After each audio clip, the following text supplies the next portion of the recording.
Assalamualaikum warahmatullahi wabarakatuh. Waalaikumsalam warahmatullahi wabarakatuh. Bismillahirrahmanirrahim. Alhamdulillahi rabbil alamin.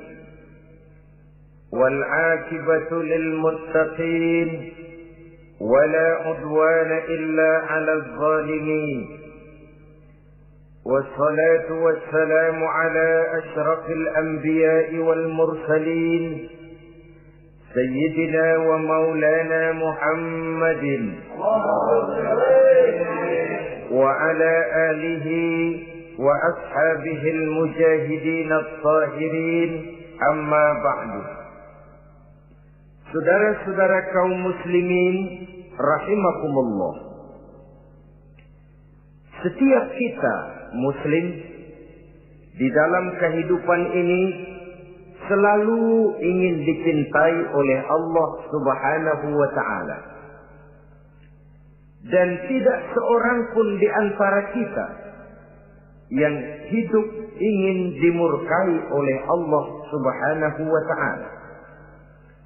Jangankan lagi dimurkai Allah, dimarahi tetangga saja kita kadang-kadang sudah merasa tidak enak.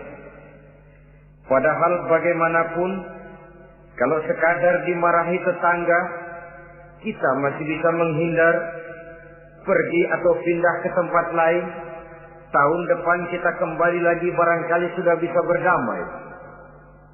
Tapi jikalau Allah yang murka kepada kita, padahal alam ini adalah miliknya belaka, rasanya kemana lagi langit tempat kita bernaung, dan kemana lagi bumi tempat kita berpijak. Setiap orang ingin dicintai Allah, tapi tidak setiap orang mau melakukan perbuatan-perbuatan yang kalau dikerjakannya Allah akan cinta kepadanya. Dan setiap orang tidak ingin dimurkai Allah, tapi orang kadang-kadang tanpa sadar melakukan perbuatan-perbuatan yang justru dimurkai oleh Allah Subhanahu wa taala.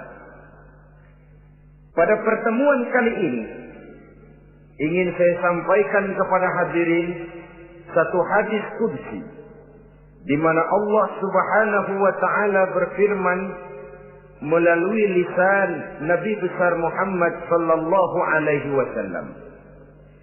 Uhibbu salatan wa hubbi li salatin ashad.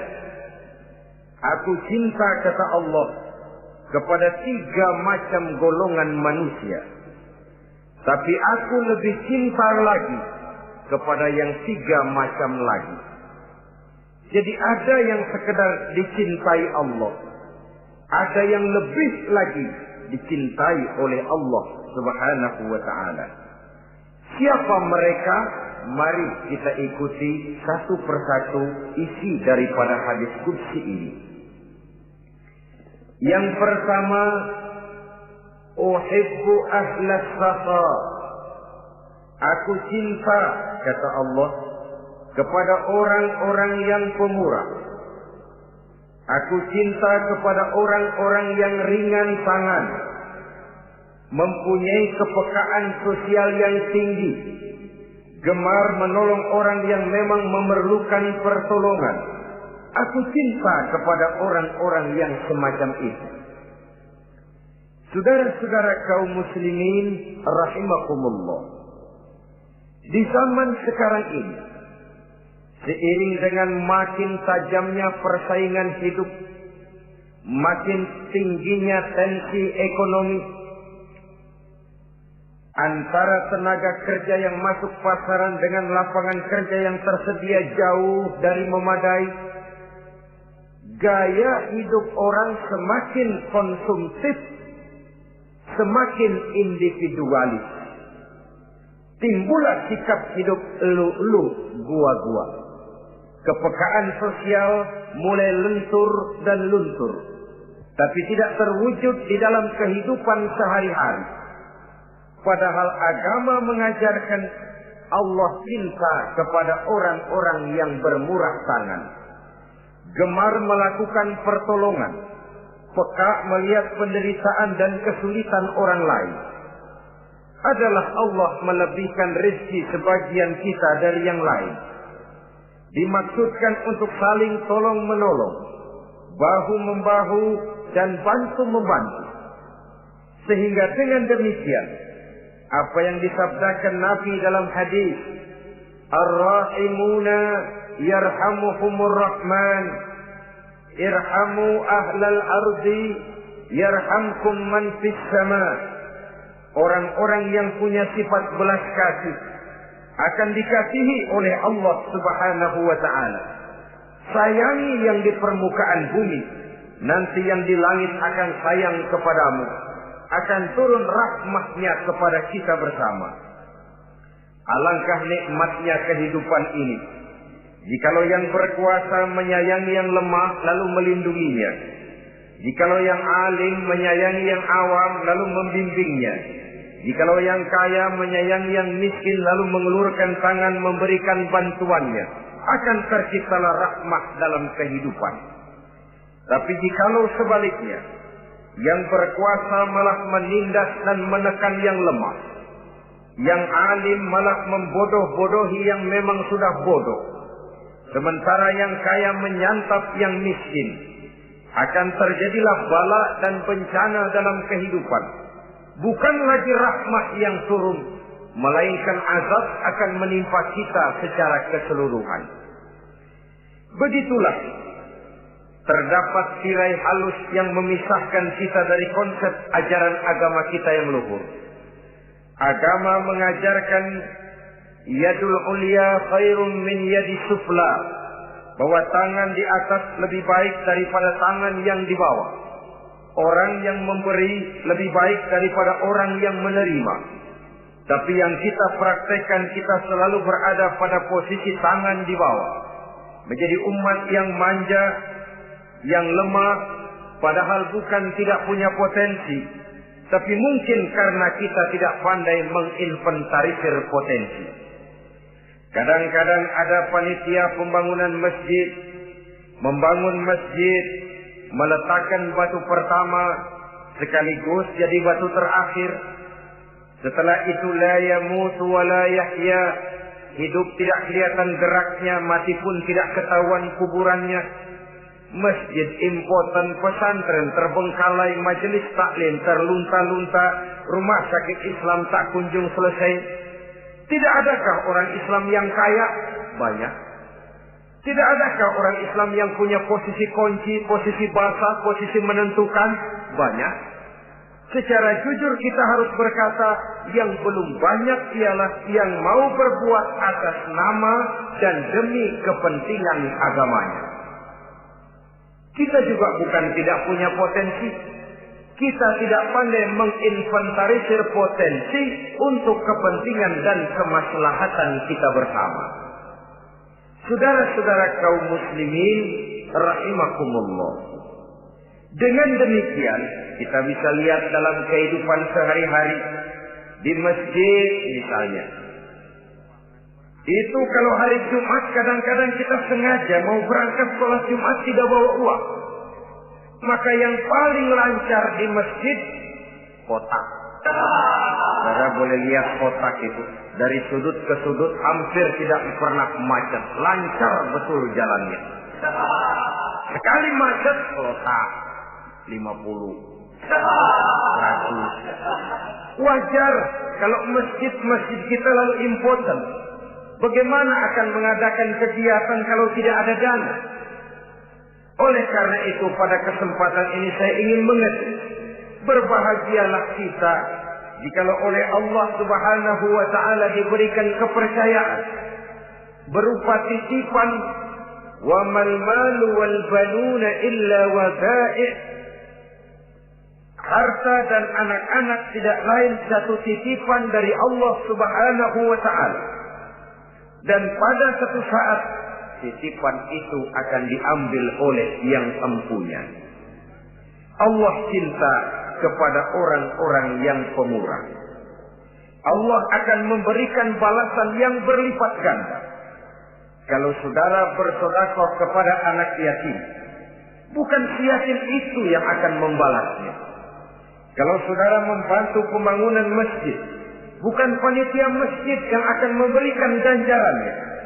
Kalau saudara membangun pondok pesantren, bukan kiai yang punya pesantren yang akan memberikan balasannya. Allah Subhanahu wa ta'ala melalui jalan yang tidak kita sangka-sangka, melalui jalan yang dalam istilah Quran disebut min haitsu la yahtasib, melalui jalan yang tidak pernah kita hitung, kita sangka sama sekali. Jalan gaib yang hanya Allah saja yang maha tahu. Sebaliknya, wa hubbi lil faqir as-sakhi asad, kata Allah.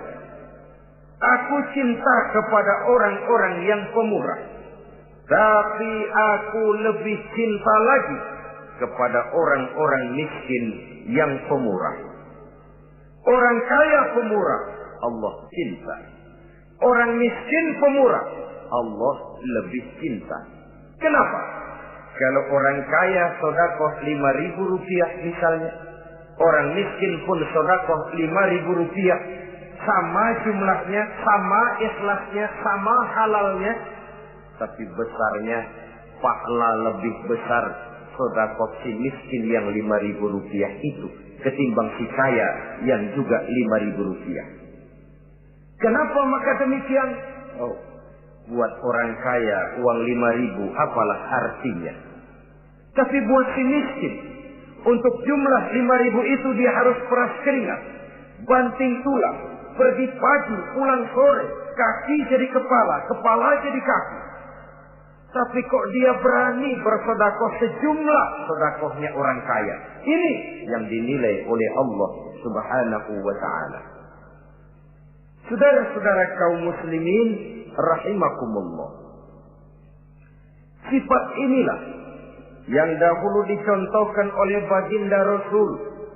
Bahkan apa yang beliau sedekahkan kepada orang lain biasanya adalah sesuatu yang lebih baik dari apa yang beliau pakai sendiri.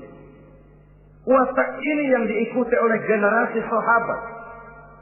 Kita ambil contoh ketika terjadi perang Tabuk misalnya.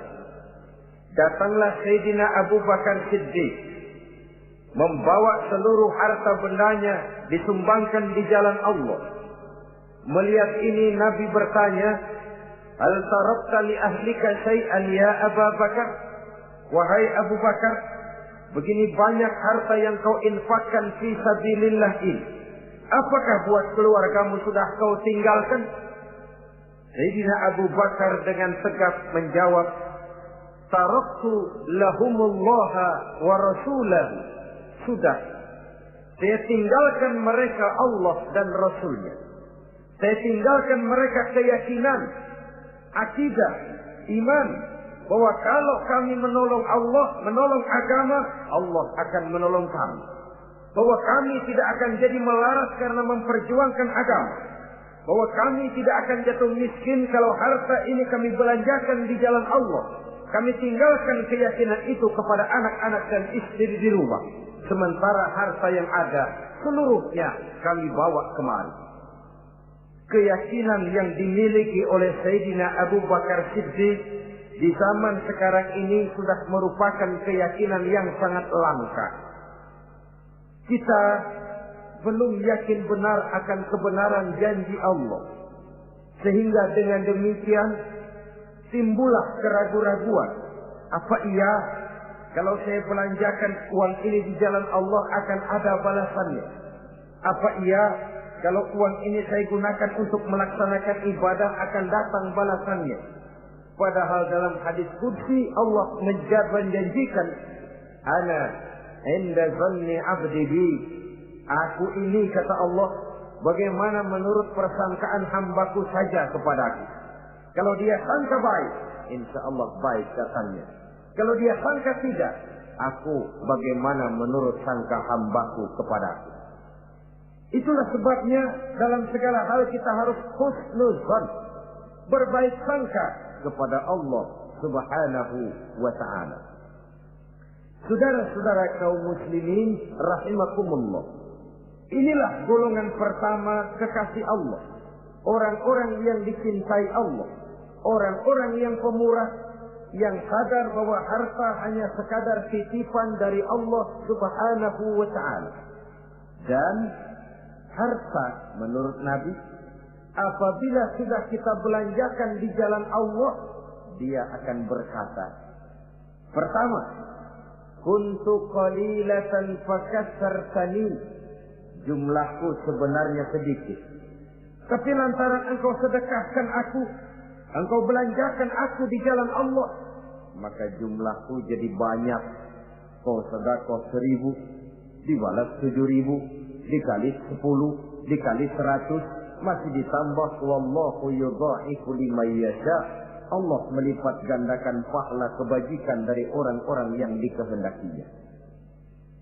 Yang kedua, harta itu akan bicara lagi. Kuntu faniyatan fa abqaitani. Aku ini sebenarnya fana, tidak kekal, berubah, relatif dan temporer, sirna oleh pergeseran masa dan pertukaran waktu. Tapi lantaran engkau sedekahkan aku, engkau belanjakan aku di jalan Allah, maka nilaiku jadi kekal, akan mendampingi engkau sampai di hadratullah azza wa jalla di akhirat nanti. Jadi harta yang kita tumpuk-tumpuk, yang kita sangka akan mengekalkan kita sampai tidak akan miskin 7 keturunan, dengan segala macam cara kita tempuh, dia bukan harta yang kekal. Yang kekal, yang kita belanjakan di jalan Allah Subhanahu wa ta'ala. Itu milik kita yang benar-benar akan kita nikmati. Yang ketiga, harta itu akan berkata lagi, kunta harisi fal ana sirtu harisaka. Dahulu kamulah yang menjaga saya, tapi sekarang setelah saya sedekahkan, setelah engkau sedekahkan aku, setelah engkau belanjakan aku di jalan Allah, bukan engkau lagi yang jaga aku, kata si harta, akulah yang akan menjagamu. Di dunia orang yang rajin sedekah, sedekahnya itu menolak bala, terhindar dari segala bencana dan musibah. Sementara di akhirat, sedekahnya itu akan menjadi dinding yang menjaga dia dari jilatan api neraka. Demikian harta yang sudah kita infakkan, kita belanjakan, kita sedekahkan di jalan Allah itu akan menjadi pejangga kita. Sehingga Nabi menyatakan, inna sadaqatal mar'il muslim tazidu fil umri wa tadfa'u mitatas su'i. Sesungguhnya sedekahnya seorang mukmin dapat menambah umur panjang dan menyelamatkan seseorang dari mati secara su'ul khatimah. Marilah kita melihat bahwa agama ini memerlukan kita, bahwa umat ini mengharapkan pengorbanan kita. Dengan segala kemampuan yang ada pada diri kita, mari kita menyadari bahwa harta kita yang benar-benar milik kita, sesungguhnya yang sudah kita belanjakan di jalan Allah Subhanahu wa ta'ala. Saudara-saudara kaum muslimin rahimakumullah, inilah golongan pertama. Golongan yang kedua yang dicintai oleh Allah Subhanahu wa ta'ala, uhibbul mutawadhi'in. Aku cinta, kata Allah, kepada orang-orang yang rendah hati, orang-orang yang membawa ilmu padi, makin berisi makin merunduk, makin di puncak makin sadar akan kelemahan dan keterbatasannya. Aku cinta kepada orang-orang yang rendah hati. Adalah satu sifat dari Rasulullah sallallahu alaihi wasallam yang diriwayatkan oleh Imam Abu Ja'far Al-Barzanji misalnya dalam rawi Barzanjinya, wa kana sallallahu alaihi wasallam syadidal haya'i wat tawadhu. Adalah Rasulullah sallallahu alaihi wasallam seorang yang sangat pemalu dan sangat rendah hati. Tawadhu, tidak melonjak menjadi angkuh dan sombong.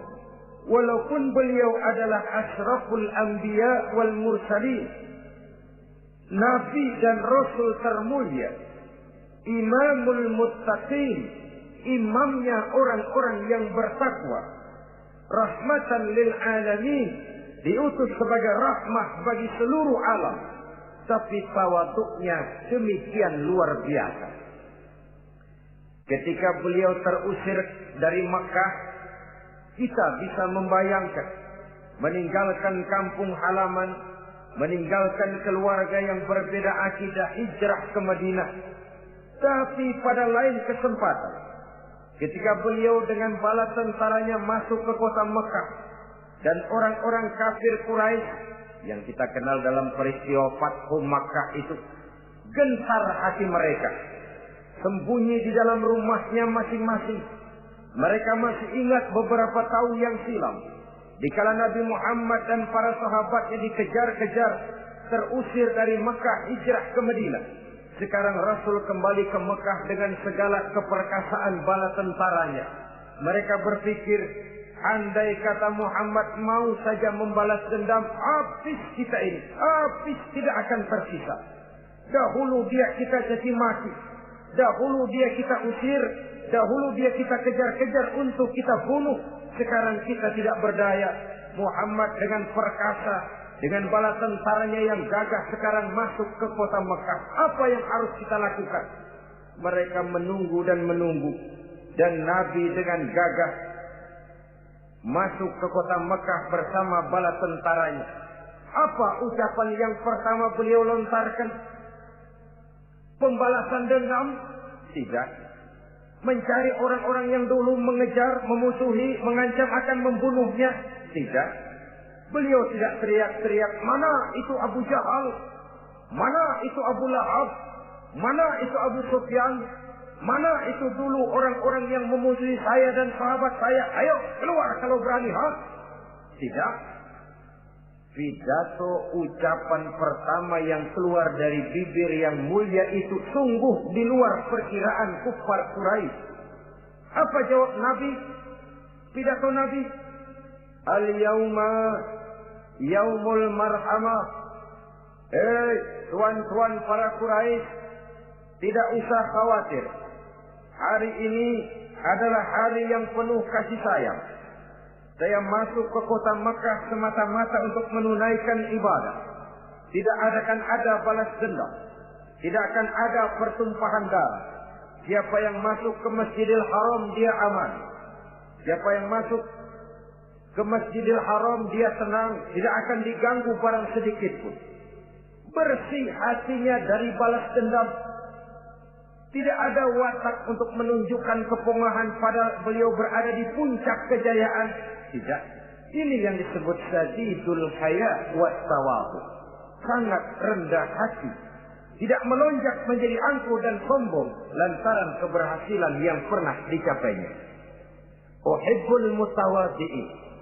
Aku cinta kepada orang-orang yang rendah hati. Makin berkuasa, makin rendah hati. Makin berilmu, makin rendah hati. Makin kaya, makin tawadhu. Wa hubbi lil ghaniyil mutawadhi asad. Tetapi kata Allah, aku lebih cinta lagi kepada orang-orang kaya yang rendah hati. Orang miskin tidak sombong, Allah cinta. Orang kaya tidak sombong, Allah lebih cinta. Sebabnya apa? Rasa-rasanya kalau ada orang miskin tidak sombong, memang sudah harusnya. Tapi kalau ada orang kaya, apa saja dia punya. Kebunnya ada di mana-mana, kendaraannya sejumlah keluarganya, uangnya, depositonya ada di berbagai bank, pabriknya banyak. Apa saja dia punya, tapi tidak sombong, tawadhu. Ini yang lebih dicintai oleh Allah Subhanahu wa ta'ala. Saudara-saudara kaum muslimin rahimakumullah. Oleh karenanya, hadis qudsi ini menanamkan kesadaran kepada kita bersama bahwa yang pantas untuk sombong hakikatnya cuma Allah saja. Itu sebabnya salah satu asma'ul husna Allah disebut al-mutakabbir. Kalau Allah sombong, wajar, karena memang tidak ada Tuhan lain selain Allah. Alam dan seluruh isinya adalah miliknya belaka. Tidak ada satupun yang bisa mengklaim. Al-mutakabbir huwallah. Yang pantas sombong hanya Allah subhanahu wa ta'ala. Saudara-saudara kaum muslimin rahimakumullah. Yang ketiga, orang yang dicintai oleh Allah subhanahu wa ta'ala, uhibbut taibin. Aku cinta kepada orang-orang yang bertaubat. Kepada orang-orang yang apabila berbuat kesalahan, dia segera sadar.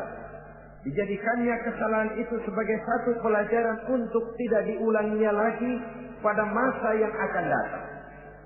Adalah lebih baik kita mulai dari kertas yang kelabu, hitam sekalipun, kalau akhirnya akan menjadi lembaran-lembaran yang putih, ketimbang kita mulai dengan lembaran yang putih, kalau akan ditutup dengan lembaran-lembaran hitam noda yang tidak berhapus. Allah subhanahu wa ta'ala Maha Pengampun, Pengasih dan Penyayang. Ia akan memaafkan segala perbuatan yang bersifat salah dari hamba-hambanya, asalkan tidak diulanginya lagi.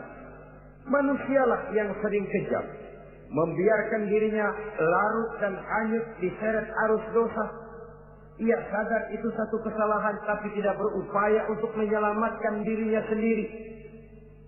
Apakah itu berupa yang namanya judi, minuman keras, menipu orang lain, durhaka kepada kedua orang tua, jahat kepada tetangga, suka memfitnah orang lain. Dibiarkan dirinya hanyut di dalam lembah dosa tanpa upaya penyelamatan sama sekali. Atau kadang-kadang mengulur waktu. Nanti saja sudah tua-tuaan tobatnya. Padahal waktu tidak pernah main-main. Uhibbut taibin. Aku cinta kepada orang-orang yang mau bertobat. Wa hubbi lisabit taib asad. Tapi aku lebih cinta lagi kepada orang-orang muda yang mau bertobat. Apabila orang tua bertobat, Allah cinta. Anak muda bertobat, Allah lebih cinta. Dalam usia mudanya, di mana darah masih mengalir dengan panas, sejuta khayal dan keinginan masih bersemi di dalam benaknya, dia sanggup blokir semua itu, disalurkannya di jalan Allah. Allah cinta sekali kepada orang-orang semacam itu.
Saudara-saudara kaum muslimin rahimakumullah.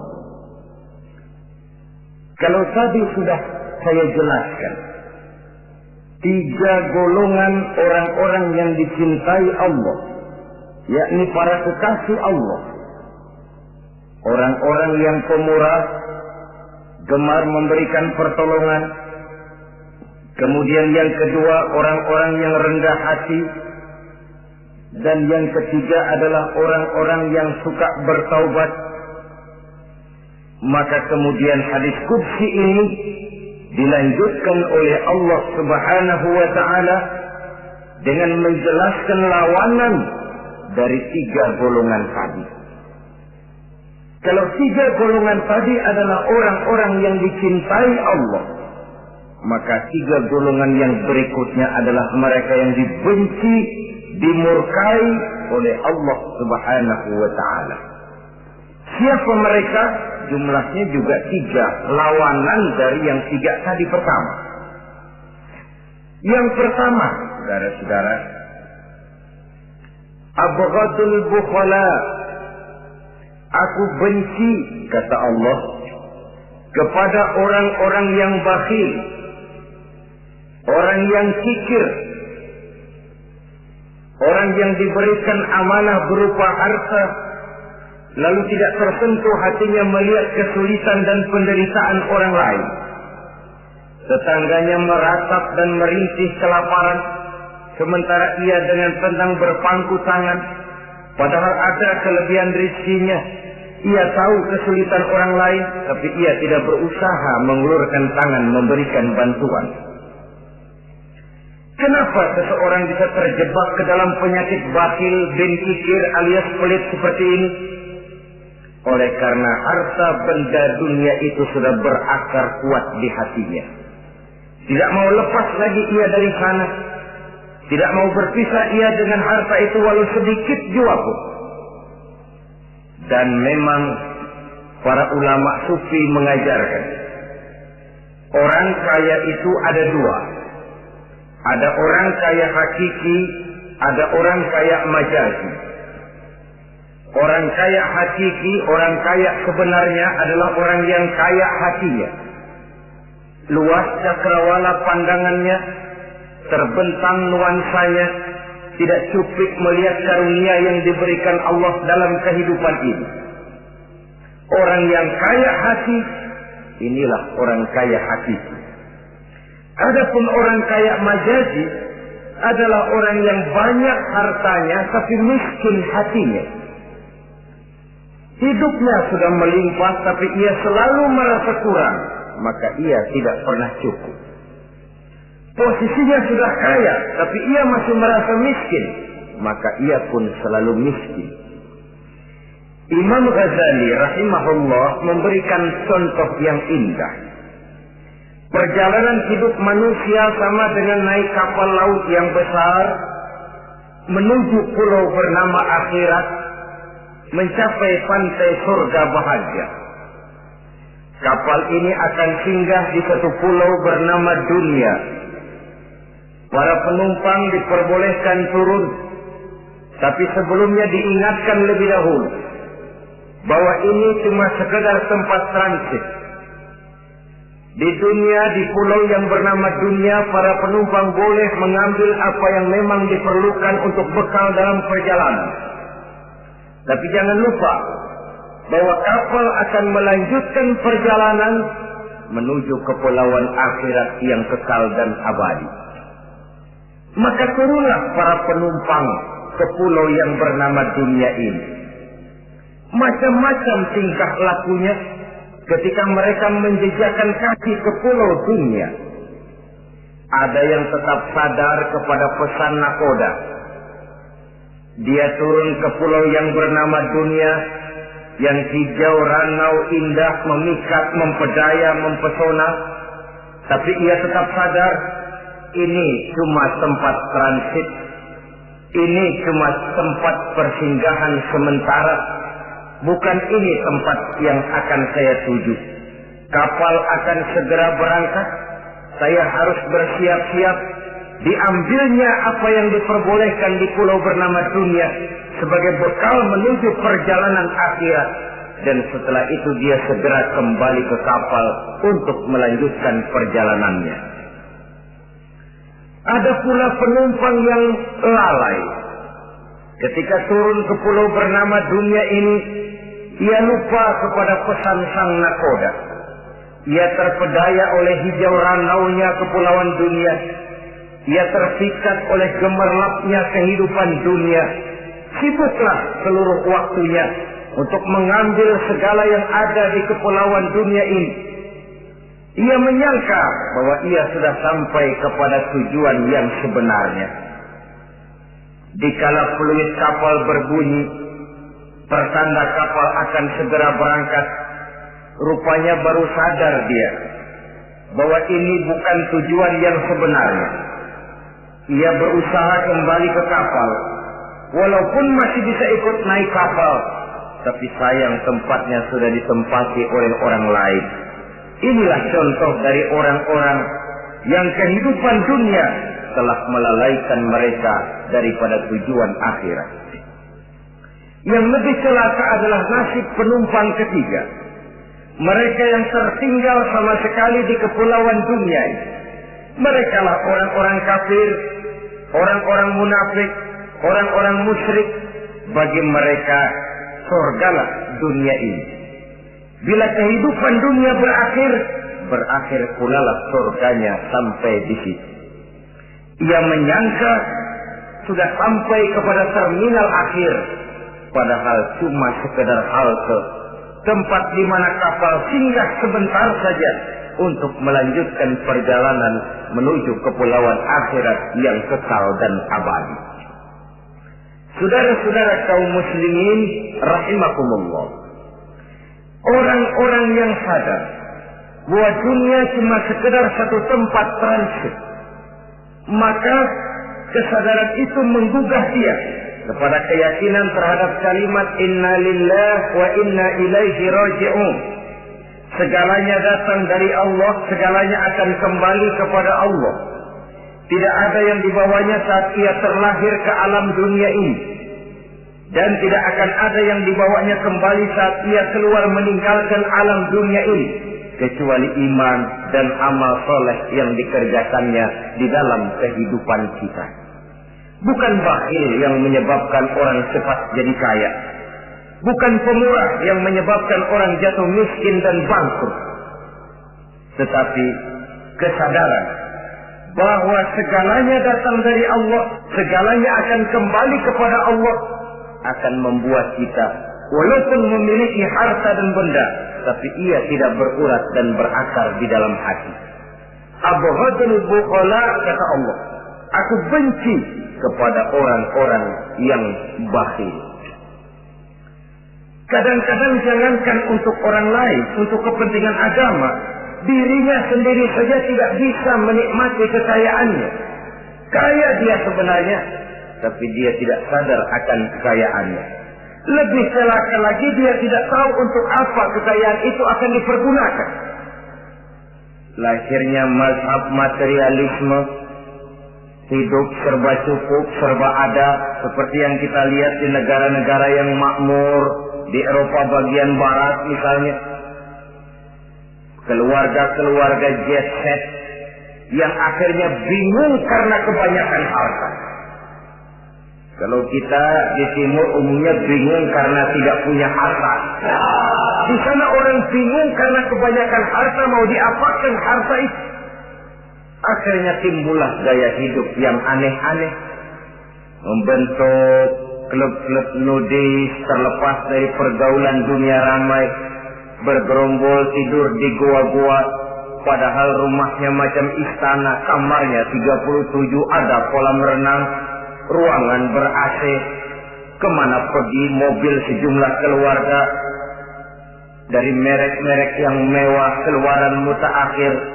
Tidak puas mobil punya kapal pesiar, kapal laut. Tidak cukup kapal laut, punya kapal pesawat terbang pribadi.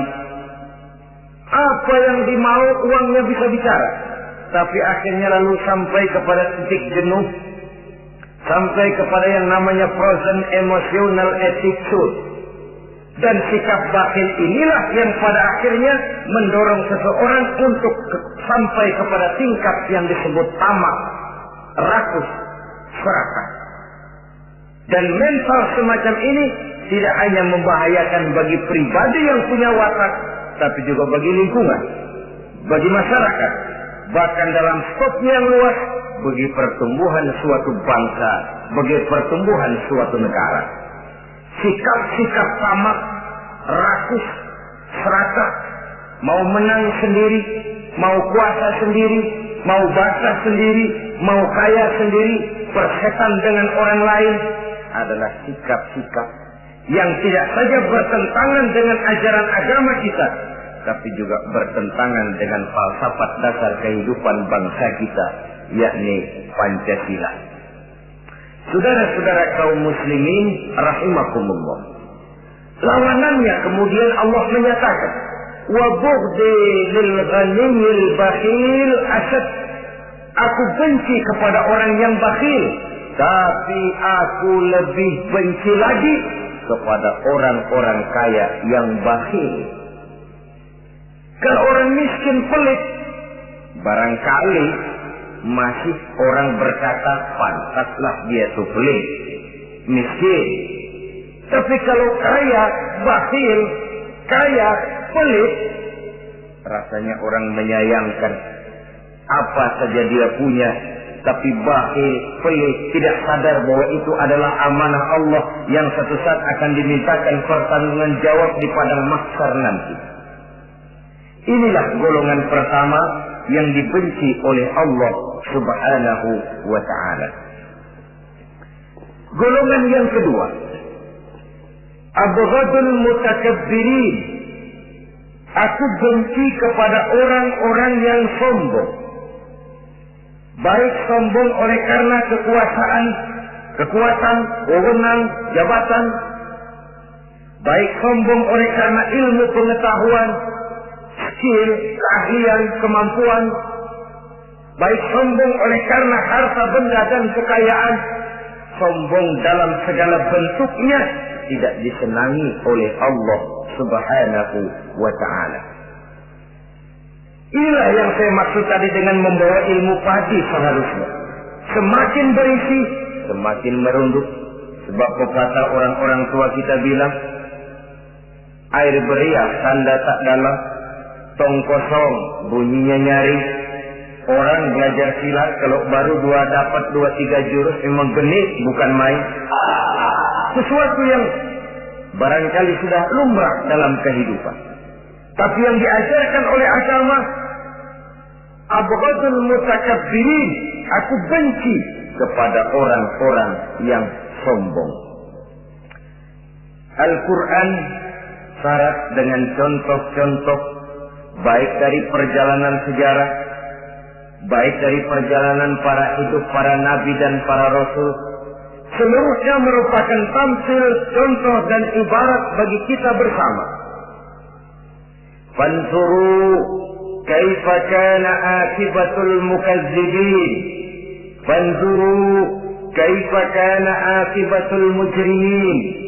Berjalanlah kamu di permukaan bumi, lihat bagaimana akibat yang diderita oleh para pendusta. Lihat bagaimana akibat yang diderita oleh para pembuat dosa, oleh orang-orang yang sombong, angkuh, congkak dan takabur. Mereka satu demi satu mengalami kehancuran, tenggelam di perut sejarah. Kurang apa Fir'aun? Kurang apa Raja Namrud? Kurang apa Raja Abrahat? Tentaranya gagah perkasa, kekuasaannya luas, istananya megah dan besar, pengawalnya gentayangan di mana-mana, intelnya selalu siap siaga menjaga keamanan. Sang raja diraja, entok waktu berputar masa beredar, tenggelam oleh perputaran waktu dan peredaran zaman. Tidak ada satu keabadian dalam kehidupan ini. Akankah kita melahirkan Fir'aun kelas baru, Namrud di zaman modern, Abrahat gaya kini, yang semakin berada di puncak kekuasaan semakin lupa diri dan lupa daratan, menjadi orang yang hanya mau benar sendiri, adil sendiri, makmur sendiri, tidak peduli menari di atas bangkai dan penderitaan orang lain? Akankah kita melahirkan korun-korun gaya baru yang sombong oleh karena harta kekayaan yang berlipat ganda? Ataukah kita akan melahirkan barsisul abid gaya baru yang sombong oleh karena ilmu pengetahuan yang dimilikinya? Marilah kita menyadari al-mutakabbir huwa Allah. Yang pantas, boleh dan sombong, wajar untuk sombong, cuma Allah subhanahu wa ta'ala. Abghadul mutakabbirin, aku benci kepada orang-orang yang sombong. Saudara-saudara kaum muslimin rahimakumullah, lawanannya kata Allah, selebihnya wa bughdi lil faqiril mutakabbir asad. Tetapi kata Allah, aku lebih benci lagi kepada orang miskin yang sombong. Ini yang sudah tidak punya pilihan. Orang pintar sombong barangkali lumayan, goblok sombong minta ampun, pejabat sombong barangkali karena punya pangkat, rakyat sombong apa yang mau disombongi, orang kaya sombong barangkali karena kekayaannya, melarat miskin sombong minta ampun. Sebab itu kata Allah, aku benci kepada orang-orang sombong, tapi aku lebih benci lagi kepada orang-orang miskin yang sombong. Hadis qudsi ini tentu saja memberikan satu kesadaran rohani yang paling dalam pada kehidupan kita setiap pribadi muslim, bahwa kita sejauh yang bisa kita lakukan hanyalah berusaha berbuat. Kita terikat oleh sunnatullah, kata kita orang beragama, hukum alam kata para ahli alam, natural of law katanya. Tapi di sebalik itu sesungguhnya segala hasil usaha, kepastian dan ketentuannya hak prerogatif dari Allah subhanahu wa ta'ala. Sehingga pada puncaknya kita akan sampai kepada pengakuan yang paling jujur, la haula wa la quwwata illa billah. Tidak ada daya kita, tidak ada kekuatan kita kecuali apa yang memang telah diberikan Allah. Dialah sumber daya, sumber gerak, sumber seluruh kekuatan. Dan kita manusia hanya mencapai itu kalau dikaruniai oleh Allah subhanahu wa ta'ala. Sewajarnya, makin bertambah ilmu, makin sadar kita akan kebodohan kita. Seperti yang diucapkan oleh Al-Imam Syafi'i rahimahullah, setiap tambah ilmuku, bertambah tahulah aku akan kebodohan. Sewajarnya, semakin bertambah harta kita, semakin sadar kita akan kemiskinan kita. Semakin bertambah tinggi pangkat dan jabatan kita, semakin sadar kita dari mana kita datang, kemana kita akan pulang, dan di mana kita akan berada sekarang. Dengan kata lain, ilmu itu, harta itu, pangkat dan kedudukan itu sesuatu yang perlu dan perlu. Tapi bukan sebagai tujuan. Semuanya cuma sekedar alat. Tujuannya apa? Jangka panjang di akhirat untuk mencapai ridho Allah. Jangka pendek di dunia ini harus menjadi rahmatan lil alamin. Bagaimana ilmu itu jadi rahmah bagi lingkungan, bagaimana kekuasaan itu jadi rahmah bagi lingkungan, bagaimana harta itu jadi rahmah bagi lingkungan, berfungsi sosial untuk kebersamaan di dalam kehidupan ini. Saudara-saudara kaum muslimin rahimakumullah, inilah golongan kedua yang dimurkai oleh Allah subhanahu wa ta'ala. Golongan yang ketiga,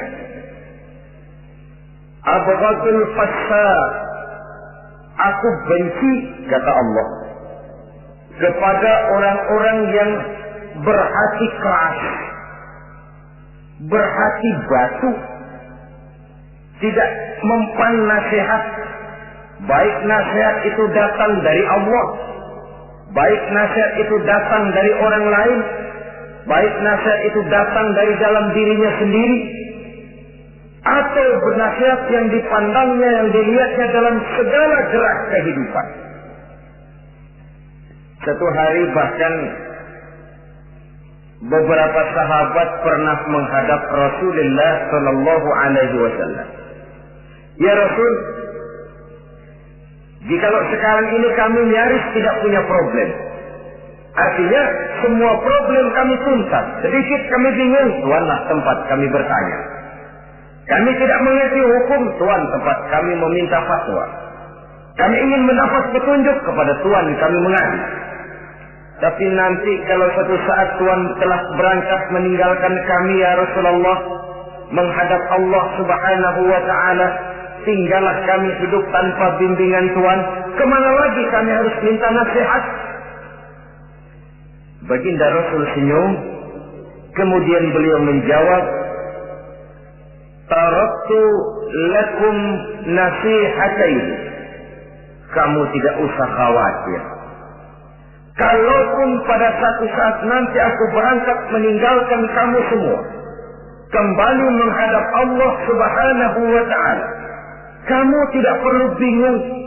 Tempat kamu minta nasihat ada, tempat kamu bertanya ada, tempat kamu minta fatwa dan kepastian hukum ada. Taraktu lakum nasihatain. Aku tinggalkan untukmu dua macam nasihat. Pertama, yang aku tinggalkan kepadamu itu nasihat yang pandai bicara. Yang kedua, yang aku tinggalkan kepadamu itu nasihat yang diam saja. Sahabat lalu bertanya, kalau nasihat yang bisa bicara itu apa ya Rasul? Beliau menjawab, Al-Quranul Karim. 6.666 ayat, 30 juz, 114 surah, seluruhnya nasihat bagi umat Islam. Apapun yang akan kau kerjakan, kemanapun kau akan pergi, bertanyalah kepada Al-Quran, minta nasihatnya. Bertanya langsung? Tentu tidak. Bertanya kepada Al-Quran artinya fas'alu ahla dzikri in kuntum la ta'lamun. Jikalau kamu memang tidak mengerti, bertanyalah kepada yang mengerti. Yang mengerti Al-Quran tentu tidak lain para ulama, para kiai, para asatidz, guru-guru yang mengaku kita di majelis taklim. Nasihat yang pandai bicara, Al-Quranul Karim. Kemanapun saja kaki akan kita langkahkan, ke arah manapun bumi yang akan kita tuju, mintalah lebih dahulu nasihat Al-Quranul Karim. Usaha apapun yang akan kita lakukan, mintalah nasihat kepadanya. Itu nasihat yang pandai bicara. Lalu sahabat bertanya lagi, kalau nasihat yang diam saja itu apa ya Rasul? Beliau menjawab, nasihat yang diam saja itu maut. Diam saja dia, tidak bicara, tapi pasti datangnya. Dan itu jadi nasihat. Kalau sekarang kau menyolatkan orang lain, apa tidak mungkin besok kau disolatkan orang? Kalau hari ini kau antar jenazah temanmu ke liang lahat, entah tahun depan, bulan depan, minggu depan, entah 5-10 tahun yang akan datang, bukankah kau yang akan diantar ke liang lahat? Kau tengoklah temanmu itu, matanya masih ada tapi sudah tidak sanggup lagi melihat. Jangankan melihat, digerakkan saja pun sudah tidak bisa. Telinganya belum kemana-mana tapi sudah tidak mampu lagi mendengar. Kakinya masih cukup tapi sudah tidak mampu untuk dipakai berjalan. Tangannya masih ada tapi tidak ada lagi yang bisa dipegangnya. Apa yang kurang kalau sudah demikian? Kau tumpuk harta kekayaan untuk 7 turunan, kau sangka kau tidak akan mati karena itu. Kau ingin selalu berada di puncak padahal hidup ini mendaki dan menurun. Ini seluruhnya merupakan nasihat. Orang yang hatinya keras tidak mempan nasihat yang datang dari Allah Quran dan mau. Nasihat yang datang dari orang lain, kadang-kadang diberikan nasihat, lebih pandai dia berkilah, lebih pandai dia berkelit, lebih pandai dia berjawab. Orang yang memberi nasihat baru bicara satu, dia sudah 10. Nasihat yang datang dari orang lain tidak juga bisa menyentuh hatinya. Atau nasihat yang timbul dari dalam dirinya sendiri. Kulit yang mulai berkerut, uban yang mulai bertabur, gigi yang permisi satu demi satu. Itu kan seluruhnya merupakan nasihat. Tapi orang yang hatinya keras, kasar, istilah kita barangkali sudah kulit, badak, muka, tembok, kuping, kebo, masuk dalam golongan khatamallahu ala qulubihim. Allah sudah tutup cap, Allah tempel hati mereka, tidak masuk lagi nasihat. Na'udzubillah summa na'udzubillah. Beruntung kita kalau oleh Allah ini diberikan hati yang lembut, peka, mudah menerima kebenaran, tidak tertutup terhadap kebenaran. Walaupun kebenarannya itu datang dari seorang budak yang hitam legam. Karena memang agama mengajarkan khuzil hikmata wa la yadurruka min ayyi wi'ain kharajat. Ambillah hikmah, ambillah kebenaran, tidak usah terlalu kau pedulikan dari mana sumbernya. Asal itu merupakan kebenaran, jadikan sebagai nasihat di dalam kehidupan. Saudara-saudara kaum muslimin rahimakumullah. Rugi dan celaka kita kalau sampai diberikan hati yang keras, kasar, masuk dalam qaswatul qalbi, hati yang kasar, keras, tidak mempan nasihat apapun. Kalau kadang-kadang masuk telinga kanan, keluar lagi telinga kiri, tidak pernah singgah di lubuk hatinya walau sebentar sekalipun, tidak pernah transit, atau kalaupun transit seperti air di daun talas, mudah bergoyah ke kiri dan ke kanan. Allah benci kepada orang-orang yang hatinya keras. Selanjutnya, wa bughdil syaikhil fasik asad. Tapi kata Allah, aku lebih benci lagi kepada orang tua yang hatinya keras. Tua-tua keladi katanya, makin tua makin menjadi. Kalau ada anak muda bandel, nakal, setidaknya orang masih punya harapan. Masih ada orang berkata, ya doain aja dah, mudah-mudahan dia makin dewasa, makin lurus jalan hidupnya, makin benar langkahnya, makin sadar rasa keagamaannya. Masih ada ucapan seperti itu. Tapi kalau sudah tua malah makin gila, orang sudah habis harapan. Paling orang bilang, tuh aki-aki udah asar, udah maghrib, udah dekat ke lubang kubur, bedung maghrib masih nyengsok aja di perapatan. Saudara-saudara kaum muslimin, habis rasanya harapan orang. Aku benci kepada orang yang hatinya keras, tapi aku lebih benci lagi kepada orang tua yang berhati keras. Kenakalan remaja dibenci Allah, kenakalan orang-orang tua lebih dibenci oleh Allah Subhanahu wa ta'ala. Saudara-saudara kaum muslimin rahimakumullah, semoga kita termasuk ke dalam golongan orang-orang yang